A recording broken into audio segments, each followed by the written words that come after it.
Hi అండి, అందరికీ నమస్తే. నేను మీ సుస్మిత, ఎమోషనల్ వెల్నెస్ కోచ్.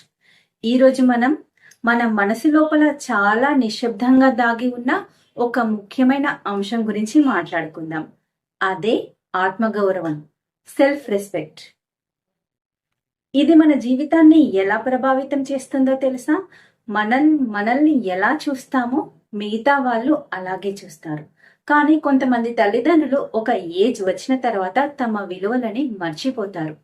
ఈ రోజు మనం మన ఆత్మగౌరవాన్ని తిరిగి ఎలా గుర్తించుకోవాలో తెలుసుకుందాం. నిజం చెప్పాలంటే పిల్లలు పెద్దవాళ్ళయ్యాక కొంతమంది తల్లిదండ్రులకు ఇలా అనిపిస్తుంది: నేను ఎవరికి అవసరం లేదేమో, నా మాటలకు విలువ లేదు, నేను ఇక ఏం చేయలేనా అని. ఈ లోపల జరిగే ప్రశ్నలే మన ఆత్మగౌరవాన్ని నెమ్మదిగా తగ్గిస్తాయి. కానీ అసలు నిజం ఏంటి అంటే, మన అనుభవం, మన ప్రేమ, మన సహనం ఇవన్నీ అపారమైన విలువలే.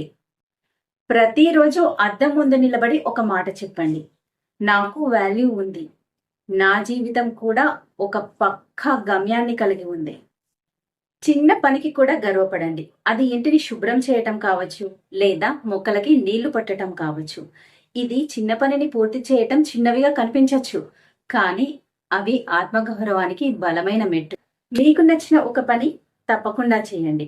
ఒక 15 నిమిషాలైనా సరే ఒక పుస్తకం చదవండి, పాటలు వినండి, లేదా ఫ్యామిలీ మెంబర్స్తో, ఫ్రెండ్స్తో మాట్లాడండి.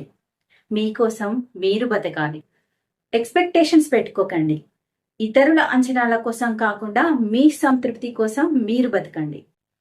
ఆత్మగౌరవం అంటే పొంగిపోకూడదు, కానీ మన విలువలను మనమే చిన్నబుచ్చుకోవటము కాదు. మన జీవితం చివరి వరకు మనం నేర్చుకోవచ్చు, ఎదగవచ్చు, మారవచ్చు. మన పిల్లలు మనలో ఆ నమ్మకాన్ని చూస్తే వాళ్ళలోనూ ఆత్మగౌరవం పెరుగుతుంది. ఈరోజు ఒక చిన్న జ్ఞాపకం: మన ఆత్మగౌరవం మన మనసులో మొదలవుతుంది, బయట కాదు. ఈ విషయాన్ని మీరు ఇంకొక నలుగురికి చెప్పగలిగితే వారి జీవితాలలో కూడా వెలుగునిచ్చిన వారు అవుతారు. ఇది మీకు నచ్చిందా? అయితే ఈ వీడియోని లైక్ చేయండి, షేర్ చేయండి. అలాగే కామెంట్ బాక్స్ లో మీ ఆత్మగౌరవం గురించి ఒక స్మృతిని మాతో పంచుకోండి. నేను మీ సుస్మిత, ఎమోషనల్ వెల్నెస్ కోచ్.